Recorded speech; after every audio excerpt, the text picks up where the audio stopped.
Hello, everybody. It's Dave Robles with Think Real Estate, bringing you episode number last of the great California Corona Staycation show. Yes, that is true. This is the very last episode.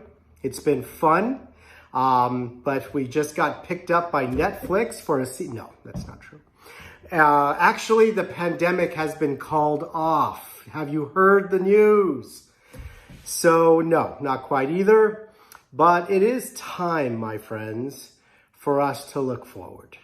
It is time to think forward, and it's time to move forward however we can as individual citizens of our communities. And I hope that you are healthy and safe, and I hope the last 7 weeks has been reasonably okay for you.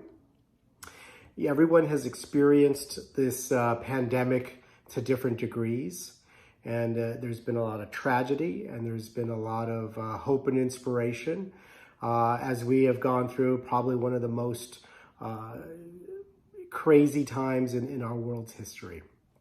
Together, and I would have not wanted to go through this pandemic with anyone else but you. You have been a wonderful pandemic partner, and I thank you for that. And as we part ways, I want you to know it's not you, it's me, okay? So don't feel bad. But seriously, folks, let's talk about what has happened in April of 2020 versus April of 2019 in the world of real estate, okay? Let's start with the great west side of Los Angeles. This is really important. I feel like this is the first time that we can use data to decide what changed in a year-over-year instance. So this is it, fresh off the presses. The west side of Los Angeles saw 167 sales in 2019 and only 77 sales in 2020, down 54% in volume. That is a tremendous amount. 54% less sales in April. Price per square foot was down 3%, okay? And that's not much. And the sales price, the average sale price was down 8%, which is a lot, but it was probably more that smaller houses sold because the price per square foot was down 3%, okay? Biggest indicator there was the volume being down 54. That's a lot, okay? Let's look at Nila, northeast Los Angeles. I'm cutting my head off when I do that.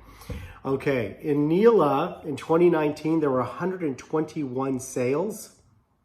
And this year in April, 74, down 30%, okay? However, the price per square foot was up 6% in April 20 versus April 19.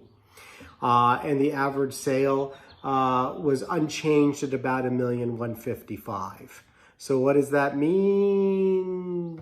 Probably more smaller houses sold. Prices per square foot went up. Actually, yeah. So that's good news. Okay, for prices per square foot to go up 6% is not bad. Let's look at Glendale. 36 sales in 2019, 20 sales this year in April, down 45%. Price per square foot up 5%, and average sale price up 8%. Not bad. I'm okay with that. Okay. Pasadena, volume, 54 sales in 2019, 39 sales in 2020 April, down 28%. Price per square foot off $1, unchanged only by $1. And the average sale went up 8%, which means more big houses sold, okay? And let's look at the San Fernando Valley, which is so huge.